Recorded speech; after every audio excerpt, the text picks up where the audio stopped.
Hey everyone, and welcome to another episode of The Bear Share Show. In this episode, I want to talk about something that is deeply personal, and that is the idea of being a people pleaser. What is people pleasing? If you know me, you know that that is me to a T. And being a people pleaser, while it sounds nice, pleasing people, being kind, if you are a people pleaser and you're overly nice, there's a lot of detriments that can happen to you. And in this particular video, I just want to bring awareness to that, as I've spoken with a lot of individuals that resonate with this, and just let people know that, hey, you aren't alone in this, and let's talk about what being a people pleaser is, and maybe some ways that you can find to deal with it and to manage being a people pleaser if that applies to you. So without further ado, let's get started.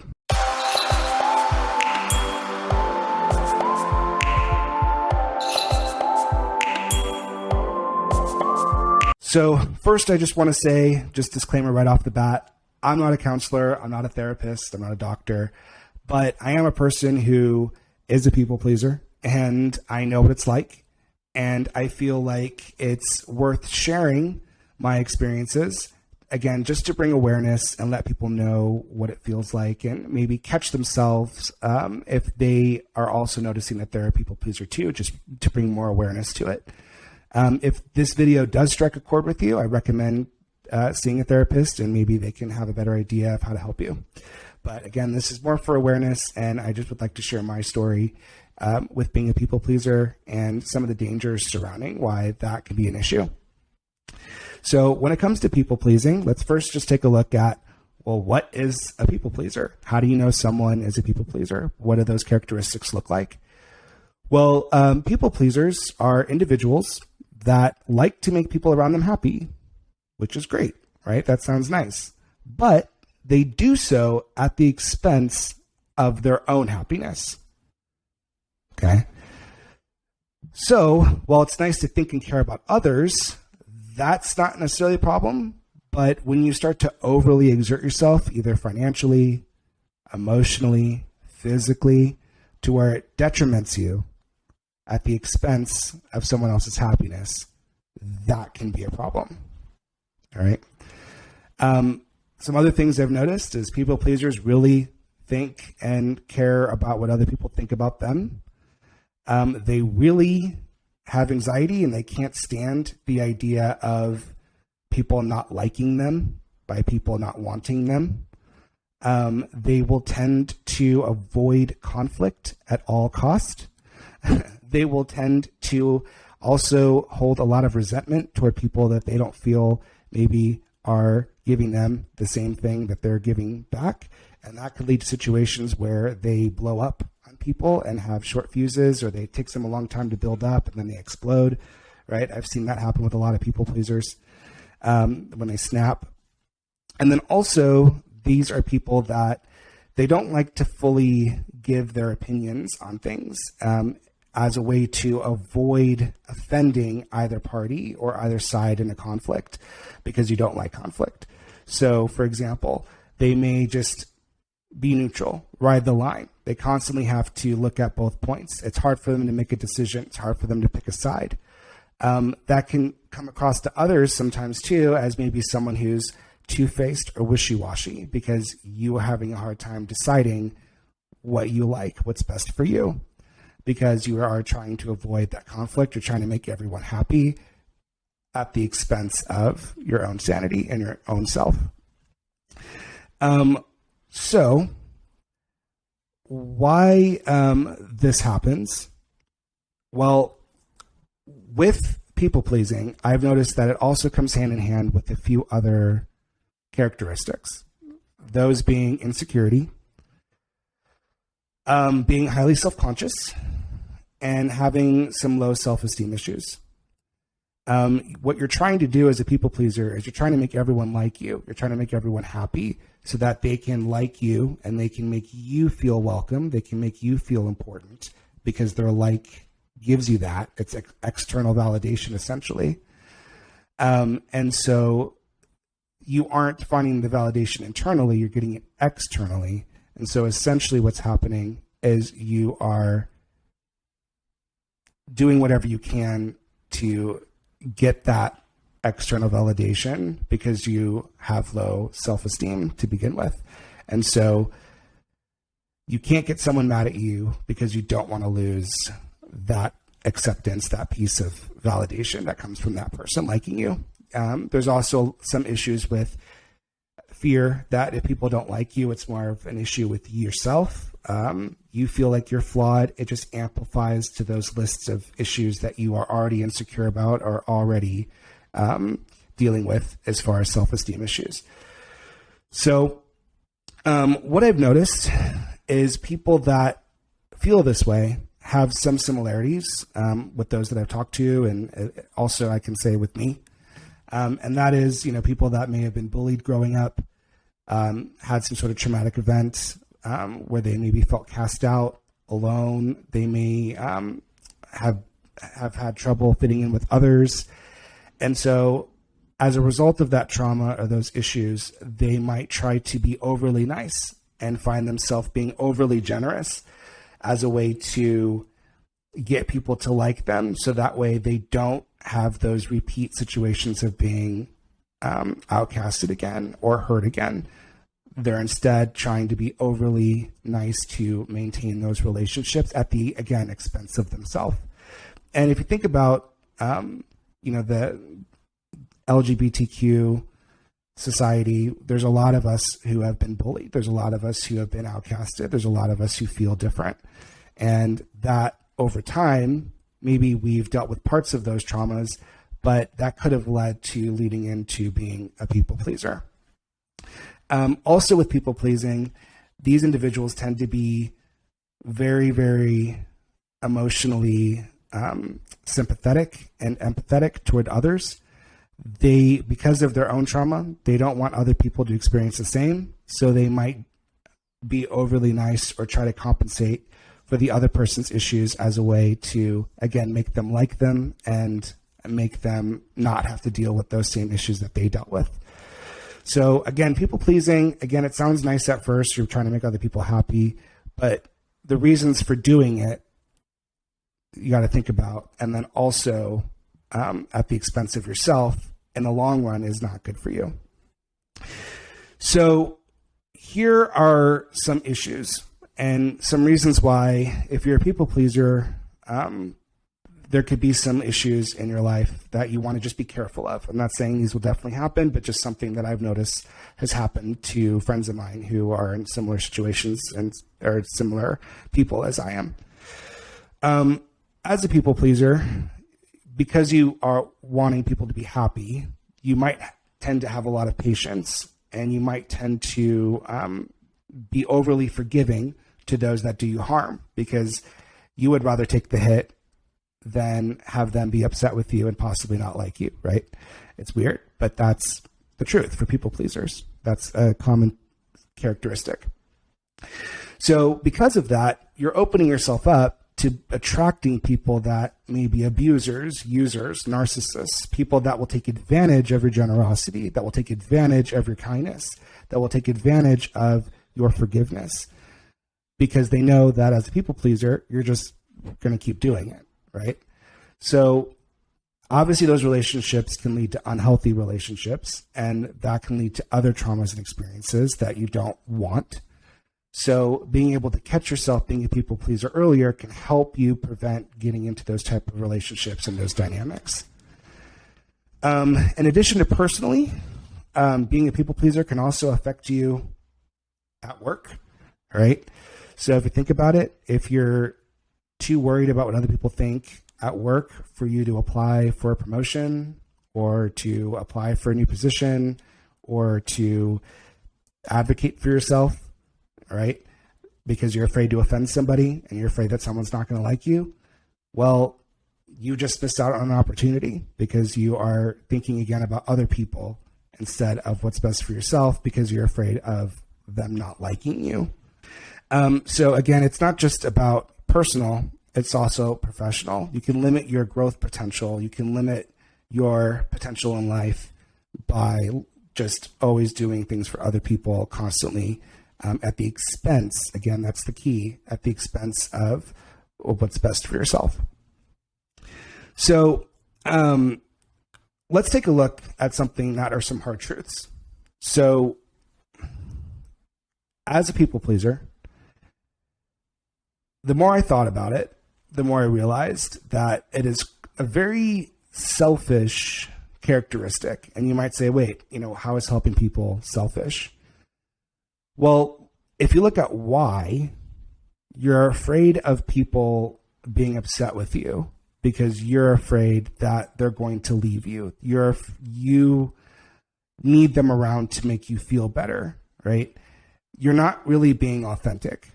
You're not really going to have strong, equal relationships.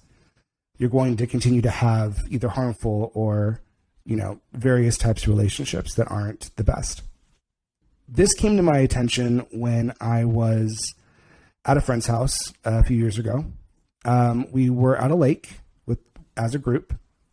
And after our time at the lake, which was fun, we came back to my friend's place, just my friend and I, and he had an observation. And he was like, hey, Andre, do you mind if I share something with you? I don't want to offend you, but I noticed something today that I didn't notice before, but I want to share it with you if you're open. And I was like, sure. What's up?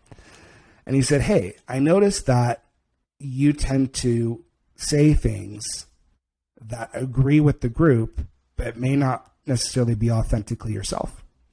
And I was like, what do you mean? And he was like, well, earlier today, you said you didn't like a certain artist. And then later on, when we were at the lake, someone brought up that artist, musical artist, and you were like, oh yeah, they're great. And that kind of struck me as like, oh. And then I started listening to your responses, and you were just sort of like repeating and going with the flow of what others were saying. We didn't really hear enough about what you want and what you like and interests that you share. And upon thinking about it, I was like, you know what? And this wasn't me just simply agreeing with this person. It was more just going, oh, like, let me think about this. And I wasn't offended. I was definitely just like, oh, I never noticed that. And I realized that it's a defense mechanism. I was trying to people please and trying to fit in with this group by just agreeing with them that I wasn't being authentic. I was being fake. I was trying to win these people's affection by being nice and being overly helpful by being overly kind to them, instead of just letting them get to know the real me and deciding if it was a good fit.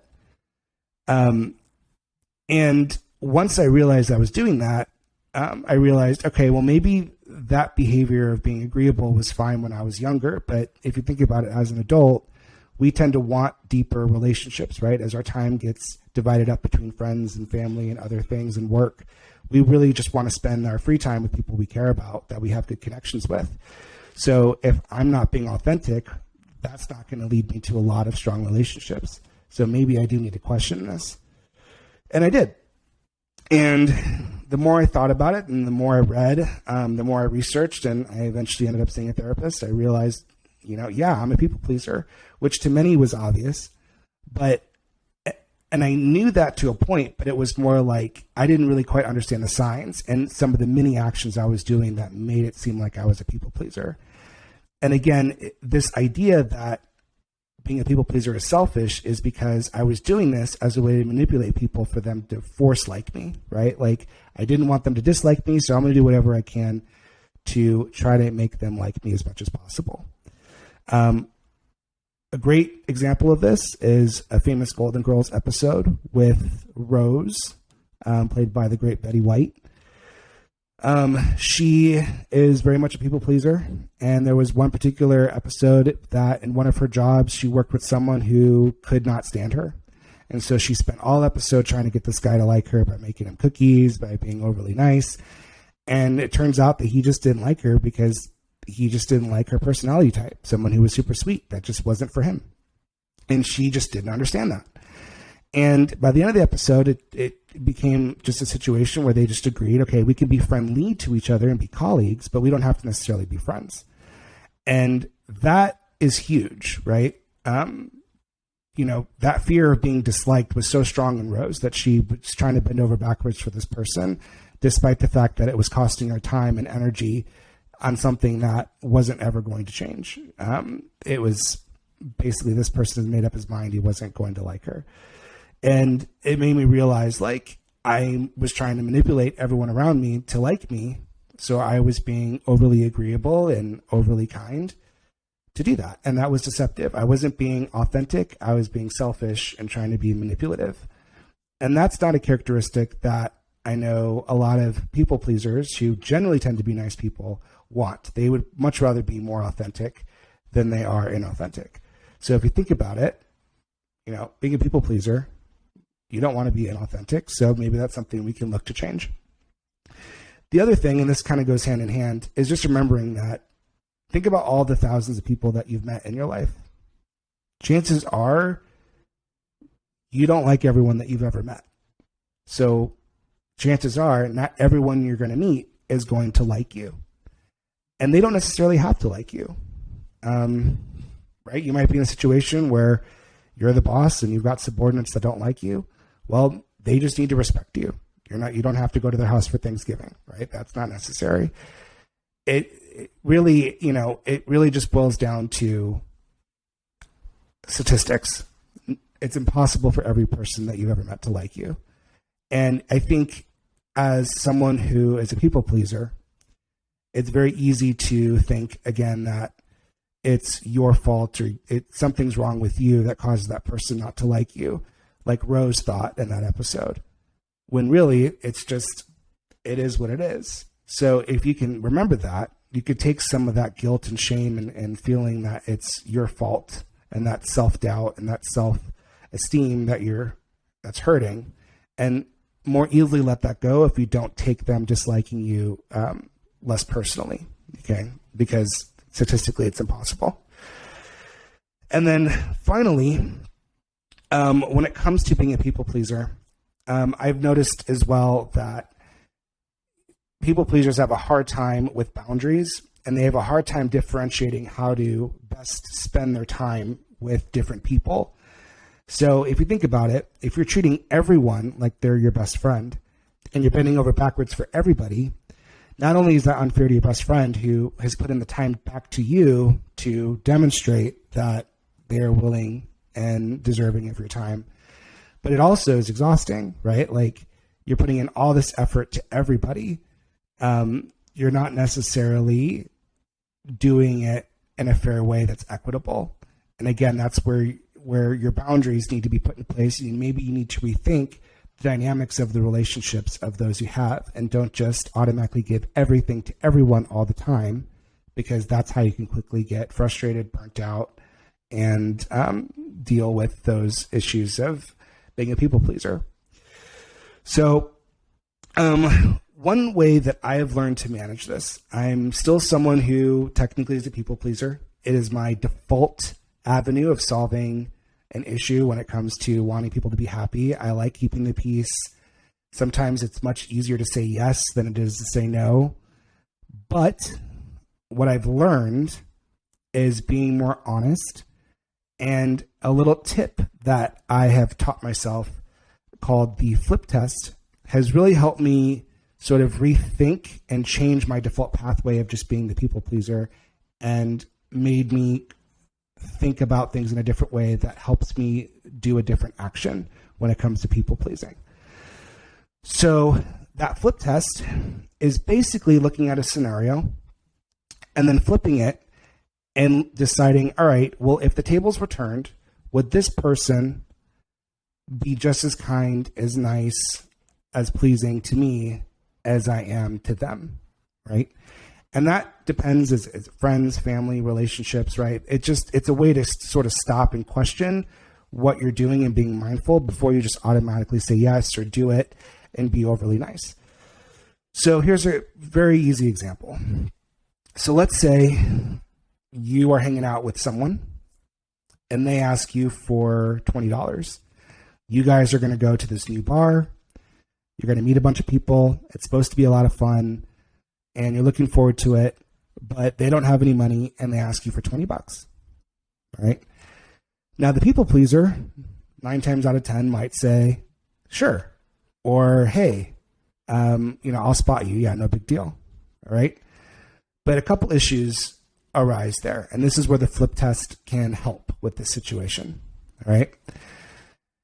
first, the flip test will go, all right, how well do I know this person? Okay. So if this is a close friend that's asking for $20 and they've lent you money, you've lent them $20 and you guys always pay each other back, it's not a big deal. All right. Then maybe lending them $20 is not a problem, right? That relationship's established. That's a close friendship. It's not a big deal to lend them $20. But maybe this is someone who you only see once every 3 months. Okay. Maybe it's not beneficial to do that because you don't know if they're going to pay you back.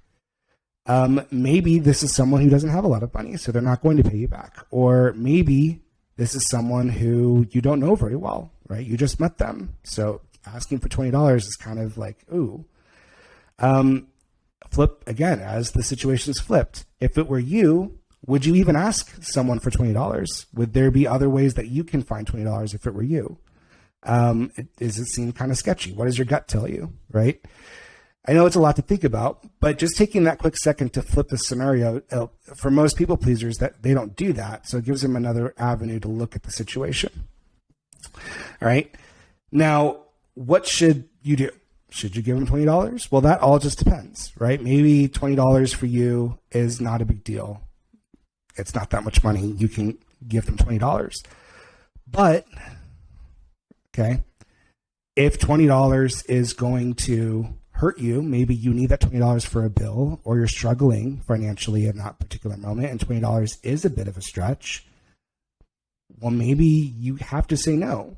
But as a people pleaser, you don't want to say no because that can invite conflict, and people pleasers hate conflict.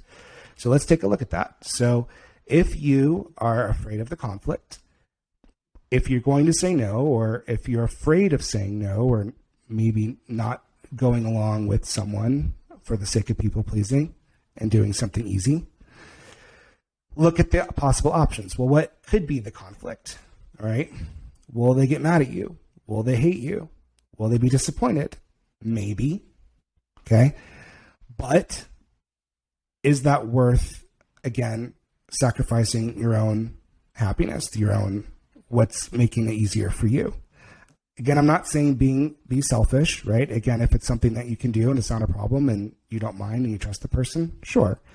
But if it is going to hurt you, it's a risk, and it may not be worth it for someone you don't know versus someone you do, right? All I'm saying is just question. Using the flip test just helps you question the scenario a bit more.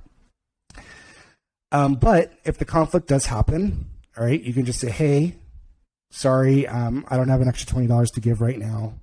Is there something else we can do to try to get you some money? Okay. If they freak out, if they have an unreasonable reaction to the request, okay, then at least you can say, you know what, well, I made the best decision for me, which takes a little bit more confidence to do, but that will in turn build your own self-confidence. And then you'll be able to say, okay, well, that was an unreasonable reaction. They might not like me for the moment, but I can separate that and not take it personally because I had to do what I needed to do. I didn't take the hit for someone I didn't know, so to speak, right? So again, the answer to that question of whether or not you should give $20 really depends on the situation. But ultimately, just rethink about the dynamic of the relationship. Would that person give you $20? Would that person be there for you? If yes, fine, then you know the answer. If no, then feel free to say no as well, because it's going to be the same situation if it was the other way around. You're not missing anything. And then don't take it so personally if someone doesn't like you for something like that. That was out of your abilities at that particular time. Again, with narcissists and abusers, those people like to throw that in your face and say, hey, well, it's your fault that I don't have that. Or they try to make you feel guilty or shame you. They try to use that against you. Just be aware of that. Stick to your guns. If $20 is going to make you financially poor, just make that clear. Hey, I can't give you that $20. I'm really sorry. Maybe we can go out a different night. All right. If that's not a solution and they make you feel guilty about it, maybe that's not someone you should be around, right?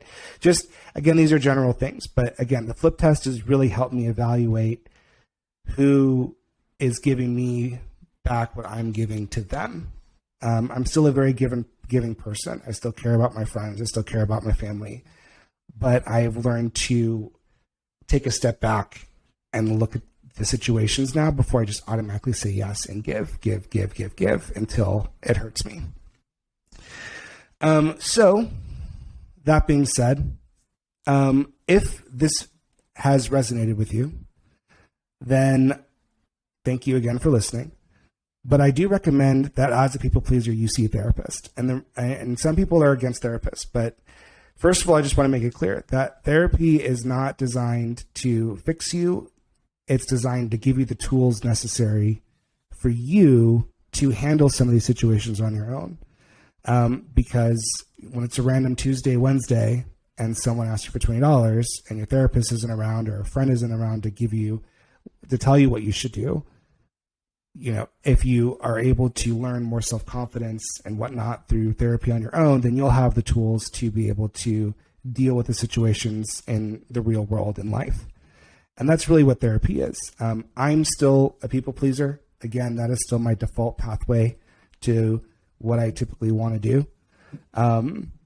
I still prescribe by the be nice unless there's a reason not to. But I've just become a lot more aware of it, and I can spot some of those issues farther ahead, and I've learned how to deal with it, which is something that I used to not be able to do. And I think because of that, over the last few years, I've had healthier relationships, I've had stronger relationships, I've had better relationships, and I've been able to weed out the relationships that aren't necessarily for me anymore. And that leads to happiness. So that is my message for you guys today. Again, people pleasing is very personal. Hopefully this video resonated with you. And if it did, give it a like, subscribe if you're watching on YouTube or Spotify. And if you like The Bear Share Show, thank you so much for listening today. You can find The Bear Share Show on Apple Music, Google Podcast, anywhere that you listen to your podcasts, Spotify. On Spotify, we've got Spotify video and audio, so you can either listen or watch the episode. And then you can also find the episode on The Bear Share Show Twitter, The Bear Share Show Instagram, Facebook, and YouTube, The Bear Share Show YouTube channel. So thank you so much for supporting The Bear Share Show. I really appreciate it. I really hope that these episodes and these videos help you guys. That's the goal of this channel, and it means a lot. So thank you very much, everybody, and have a great night.